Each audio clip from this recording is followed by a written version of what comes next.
हाय दोस्तों, आज हम लोग बात करेंगे हॉस्टेजेस सीजन 2 जो कि रिलीज हो चुका है डिज्नी प्लस हॉटस्टार पे। इसमें आपको टोटल 12 एपिसोड देखने को मिलेंगे, जिसके हर एक एपिसोड ऑलमोस्ट 40 मिनट से लेकर 30 मिनट्स के बीच में। और यही एक रीजन है जिस वजह से मुझे टाइम लग गया इस सीरीज देखने के लिए। अगर आप लोगों ने सीजन 1 देखा तो आपको पता ही होगा कि दुनिया की नजर में सीएम हांडा मर चुका है, लेकिन एक्चुअली पृथ्वी सिंह ने उसे किडनैप कर लिया था, क्योंकि सीएम हांडा बायोलॉजिकल फादर है पृथ्वी की वाइफ सबा के। और जैसे कि आप सभी लोगों को पता ही होगा कि सबा की तबीयत ठीक नहीं है और उसे अर्जेंटली बोन मैरो की जरूरत है। और इसी वजह से सीजन 1 में जो सारी चीजें हुई थी वो पृथ्वी ने अपनी वाइफ को बचाने के लिए किया था। और साथ साथ सीएम हांडा की जान के पीछे कुछ लोग पड़े थे और उन लोगों ने सिक्योरिटी हेड सुब्रमण्यम को ये सारा काम सौंपा था कि किसी भी तरह से तुम्हें सीएम हांडा को मारना है। एग्जैक्ट सीजन 2 की कहानी यहीं से शुरू थी, जहां पर पृथ्वी सिंह के पास अब सीएम हांडा और वो किसी भी तरह से अपनी वाइफ को बचाने की कोशिश करते हैं। लेकिन कहानी में ट्विस्ट तब आता है जब सुब्रमण्यम को पता चल जाता है कि सीएम हांडा मरा नहीं बल्कि जिंदा है। फिर उसके बाद क्या कुछ होता है, ये सब कुछ जानने के लिए आपको देखनी पड़ेगी ये सीरीज।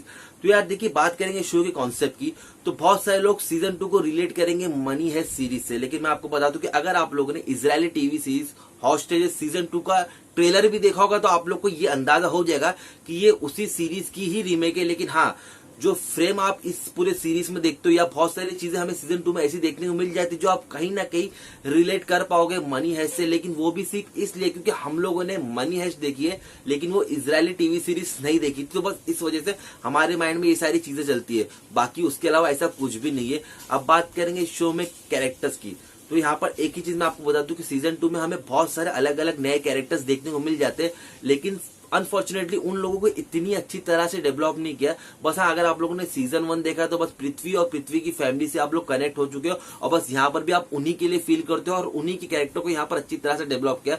बाकी यहाँ पर किसी भी कैरेक्टर को पर्टिकुलर मुझे ऐसा नहीं लगा कि उनको अच्छा एक स्क्रीन टाइमिंग दिया हो या उनके बारे में हमें ज्यादा कुछ बताया हो। यानी कि सबके बारे में काफी ब्रीफली यहाँ पर बताया। और हम लोग सिर्फ इस सीरीज को इस वजह से देखते हैं क्योंकि जो सिचुएशन में अभी पृथ्वी फंस चुका है और उसकी फैमिली फंस चुकी है, तब वो लोग अब इस सिचुएशन से बाहर कैसे निकलेंगे, बस वही हमें इस पूरी सीरीज को देखने पर मजबूर करता है। और वो इस पूरी सीरीज का यूएसपी भी है। उसके अलावा इस सीरीज में जो अनएक्सपेक्टेड ट्विस्ट एंड टर्न्स जो कि इस सीरीज में हर एक एपिसोड में आप लोग फील करोगे। उसके अलावा एक जो एक माइंड गेम होता है ना, किसी एक रूम में हो और बाहर आपको पुलिस चारों तरफ से घेर चुके और आप लोग निर्दोष, यानी कि आप लोग कोई टेररिस्ट नहीं है और आप लोग ये सारी चीजें कभी जिंदगी में किए नहीं, ना ही आपने कभी सोचा है। लेकिन जब आप इस सिचुएशन में फंस चुके हो कि बाहर चारों तरफ आपको पुलिस लोगों ने घेर लिया और उनको ऐसा लग रहा है कि आप टेररिस्ट हो, तो उस वक्त आपके माइंड में क्या कुछ चलेगा और आप किस तरीके से डरोगे, को क्या फील होगा, वो सब चीज हमें इस सीरीज में देखने को मिलती है। स्पेशली पीटर के कैरेक्टर के साथ, जो कि मुझे पर्सनली काफी रियलिस्टिक लग रहा था। बात करेंगे शो के सिनेमेटोग्राफी की, तो यहाँ पर मैं काफी इंप्रेस हुआ, क्योंकि जब आप कोई सीरीज देखते हो या मूवीज देखते हो तो जब सीन आप देख रहे हो तो वो सीन में आपको कैमरा शेक होता है या किस तरीके का ब्लरनेस आता है या कभी कभी क्या होता है कि अंधेरे की सीन होता है तो उसको इस तरह से शूट करते हैं कि आपको समझ में नहीं आता कि कैरेक्टर्स है क्या। लेकिन यहाँ पर पर्टिकुलर इस सीरीज में आपको इतने अंधेरे के सीन्स तो देखने को नहीं मिलेंगे, लेकिन जितने भी सीन्स है उसको काफी नीटली और परफेक्टली शूट किया जो आप इजीली समझ सकते हो, जो कि बहुत अच्छी बात है। उसके अलावा बात करें शो की बीजीएम की, तो वो इतना ज्यादा इंप्रेसिव नहीं है, बस वो इस सीरीज को अच्छी तरह से बैलेंस कर रहा था। अब बात करेंगे एक्टर्स के परफॉर्मेंस की, तो देखिए सीजन 2 में हमें नए एक्टर्स देखने को मिल जाएंगे जिन पर मैं आगे बात करता हूँ। फिलहाल हम लोग सबसे पहला बात करेंगे रोनित रॉय की, जिन्होंने अपने इस रोल को हमेशा की तरह बहुत ही परफेक्टली निभाया। और उनकी एक्टिंग और उनकी जो एक एक्सप्रेशन चेहरे का पूरी सीरीज में इतना लाजवाब है और इतना रियलिस्टिक लगता है उनका परफॉर्मेंस को। एक मोमेंट ऐसा आता है कि आप सीरीज में फील करते हो कि वाकई में ये पृथ्वी सिंह है और इसकी लाइफ में ये सारी प्रॉब्लम्स चल रही है और किसी भी हाल में उसको इस सारी चीजों से बाहर निकलना है। और इस वजह से मुझे उनका परफॉर्मेंस सबसे ज्यादा अच्छा लगा। उसके बाद बात करेंगे नए एक्टर्स की, जैसे कि दिव्या दत्ता, शिवानी डांडेकल, कंवलजीत सिंह, डीनू मोरिया। करेंगे डीनू मोरिया की, तो वो यहाँ पर नेगेटिव रोल में हमें नजर आते हैं। हालांकि वो 3rd एपिसोड से उनकी एंट्री होती है, एंट्री उनकी अच्छी है और जिस तरह से उन्होंने यहाँ पर परफॉर्म किया इतना तो समझ में आता है कि कम स्क्रीन टाइमिंग होने के बावजूद भी वो ऑडियंस को ये फील करा सकते कि वो इस सीरीज के विलन है। उसके अलावा शिवानी डांडेकर की बात करूंगा तो उनका रोल यहाँ पर ना के बराबर था। उनके पास डायलॉग्स भी इतने नहीं थे, सिर्फ उनके पास एक एडल्ट सीन और एक दो किसिंग सीन करने के लिए था और 1-2 फाइल उठाने वाले सीन थे। बाकी उनका अगर वो यहाँ पर नहीं भी होती तो कुछ फर्क नहीं पड़ता। कंवलजीत सिंह का परफॉर्मेंस मुझे अच्छा लगा। उसके अलावा जिस एक्टर ने एसपी डैथ का रोल प्ले किया उसका परफॉर्मेंस भी मुझे बहुत अच्छा लगा। और हाँ, श्वेता बासु प्रसाद से भी मैं अच्छा खासा इंप्रेस हुआ।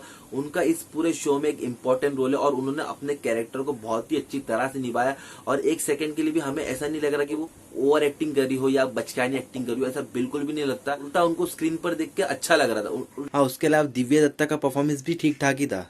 मैं एक चीज बोलूंगा कि भाई डायरेक्टर जो है इन सारे एक्टर्स को यहाँ पर अच्छी तरह से मैनेज नहीं किया, क्योंकि बहुत सारे कैरेक्टर्स ऐसे हैं जिनको यहाँ पर क्यों डाला गया आपको बिल्कुल समझ में नहीं आता। उनकी एंट्री तो होती है लेकिन एग्जिट भी उतनी जल्दी हो जाती है, तो कहीं ना कहीं वो ऑडियंस का जो इंटरेस्ट है वहां पर खत्म हो जाता है और फिर चीजें इतनी रियलिस्टिक नहीं महसूस होती है। बात करेंगे शो में बताया एक्शंस की, तो इतने ज़्यादा एक्शन सीन्स है नहीं और जितने भी है वो डिसेंट है, ज़्यादा इंप्रेसिव तो नहीं लगे, मगर ओवरऑल एक्शन ठीक है इस पूरी सीरीज का।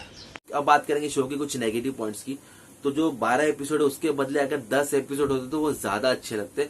उसके अलावा इस शो में जो कैरेक्टर डेवलपमेंट है वो इतना अच्छा नहीं है, जिस वजह से आप हर कैरेक्टर को अच्छी तरह समझ नहीं पाते और मुझे ऐसा लगता है कहीं ना कहीं डायरेक्टर से ये एक चूक हुई है। और बात करेंगे पेरेंटल गाइडेंस की, तो यहाँ पर आपको 2 एडल्ट सीन देखने को मिल जाएंगे, 2 किसिंग सीन देखने को मिल जाएंगे और थोड़ी बहुत गाली गलौज सुनने को मिल जाएगी, एकदम थोड़ी सी।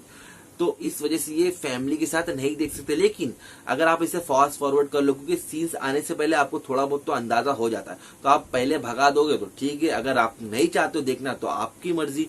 तो ओवरऑल ये एक अच्छा शो है, एक एंटरटेनिंग शो है और इंडियन ऑडियंस के हिसाब से जिन लोगों ने मनी हेस्ट या तो फिर इजरायली टीवी हॉस्टेजेस सीजन 2 नहीं देखा है तो ये शो आपको अच्छा लगेगा। इस शो को रेटिंग दूंगा 3.5 आउट ऑफ 5। बहुत सारे लोग ये सोचेंगे कि भाई इसका सीजन 3 आएगा कि नहीं आएगा, तो जहां पर सीजन 2 की एंडिंग हुई है मेरे हिसाब से तो परफेक्ट एंडिंग हुई है। और उसके बाद हम लोग गैस कर सकते हैं, यहाँ पर स्पॉयलर्स तो नहीं दूंगा, बस वो गैस ही कर सकते हैं। लेकिन हाँ, अगर मेकर्स चाहते हैं और इंडिया वाले तो आपको पता है ना कि कोई चीज चल गई तो उसको आगे और रबड़ की तरह खींचते, तो अगर मेकर्स चाहते हैं तो वो लोग इसका सीजन 3 बनाएंगे कुछ और प्लॉट डाल के। लेकिन फिलहाल जो जो सिचुएशन थी वो पूरी तरह से क्लियर हो चुकी है, तो इस हिसाब से सीजन 3 के आने का हिसाब नहीं बनता है। लेकिन अगर आती है तो बहुत अच्छी बात है, देखेंगे, रिव्यू करेंगे। तो यार बस इस वीडियो में इतना ही। वीडियो अच्छा लगा तो लाइक करना, नहीं अच्छा लगा तो डिसलाइक करना। मैं मिलूंगा नेक्स्ट वीडियो में, टिल देन दुआ में याद रखना। और आज रात को वीडियो आएगी कार्गो मूवी जो कि नेटफ्लिक्स पे रिलीज हुई है। Till then bye.